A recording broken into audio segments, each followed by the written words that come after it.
12월 22일 주일 이른 아침입니다. 오늘 말씀 읽기 본문은 베드로전서 2장입니다. 본문을 다음 5 주제로 나누어 묵상할 수 있겠습니다. 첫째는 시대적 배경, 둘째는 주님의 고난, 셋째는 그 고난의 의의와 효과, 넷째는 우리를 향하신 목적, 마지막 5째는 권하는 삶, 하나님 앞에 아름다운 삶. 오늘 본문에서는 사도께서 주님의 고난에 대하여 언급하십니다. 이 주제와 관련하여서 사도는 잊을 수 없는 남다른 기억을 가지고 있을 것입니다. 그때 가이사랴 빌립보에서 예수님께서 물으셨습니다. 너희는 나를 누구라 하느냐? 베드로가 사도들을 대표하여 고백하였습니다. 주는 그리스도시요 살아계신 하나님의 아들이십니다. 주께서 말씀하십니다. 바요나 시몬아, 네가 복이 있도다. 이를 내게 알게 하니는 혈육이 아니요 하늘에 계신 내 아버지시니라. 마태복음 16장 17절 전후에 하는 기록된 말씀입니다. 이때로부터 예수님께서 당신께서 예루살렘에 올라가 받으실 고난과 죽음에 대하여 말씀하셨습니다. 그 말을 듣고 베드로가 말합니다. 주여 그리 마옵소서. 이 일이 결코 주께 미치지 아니하리이다. 예수님께서 말씀하십니다. 마태복음 16장 23절입니다. 사탄아 내 뒤로 물러가라. 너는 나를 넘어지게 하는 자로다. 네가 하나님의 일을 생각하지 아니하고 도리어 사람의 일을 생각하는 도다. 충심으로 간하였을 베드로에게는 주님의 이런 반응이 충격 그 자체였을 것입니다. 그로부터 한 세월이 흘렀습니다. 오늘 본문을 보면 주님의 고난에 대한 바른 이해를 볼 수 있습니다. 베드로전서 2장 21절입니다. 그리스도도 너희를 위하여 고난을 받으사 너희에게 본을 끼쳐 그 자취를 따라오게 하려 하셨느니라. 예수님의 고난이 우리를 위한 고난이라는 것을 분명히 합니다.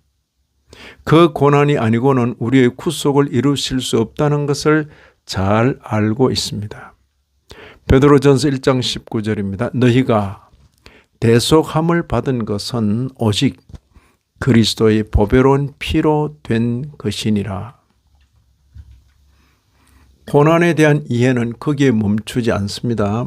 우리에게 본을 끼쳐 그 자취를 따라오게 하려 하심이라고 말합니다. 예수님께서 당하신 고난은 한편으로 우리를 위한 고난이요, 다른 한편으로 우리에게 본이 되는 고난이라는 것입니다. 바로 그런 맥락에서 성도로 살아가는 다양한 현실에서 고난을 잘 감당하도록 권합니다. 특별히 당시의 사회적 신분이 낮아 종이나 사환의 신분으로 신앙생활을 하게 되더라도 잘 감당하라고 권합니다. 베드로전서 2장 18절 이하 21절을 보시면 사환들아 범사에 두려워함으로 주인들에게 순종하되 선하고 관용하는 자들에게만 아니라 또한 까다로운 자들에게도 그리하라. 부당하게 고난을 받아도 하나님을 생각함으로 슬픔을 참으면 이는 아름다우나 죄가 있어 매를 맞고 참으면 무슨 칭찬이 있으리요. 그러나 선을 행함으로 고난을 받고 참으면 이는 하나님 앞에 아름다우니라. 이를 위하여 너희가 부르심을 받았으니. 살다 보면 별의별 고난을 겪을 수 있습니다. 부당하게 받는 고난도 있고 선을 행하고도 받는 고난도 있습니다. 그리스도의 고난도 있고 그리스도인으로 받는 고난도 있고 하나님의 뜻대로 받는 고난도 있습니다.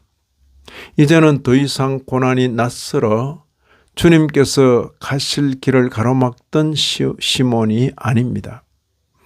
고난을 다양하게 잘 알면서 고난과 친숙하게 살면서 고난을 향해 나아가는 성숙한 사도 베드로입니다.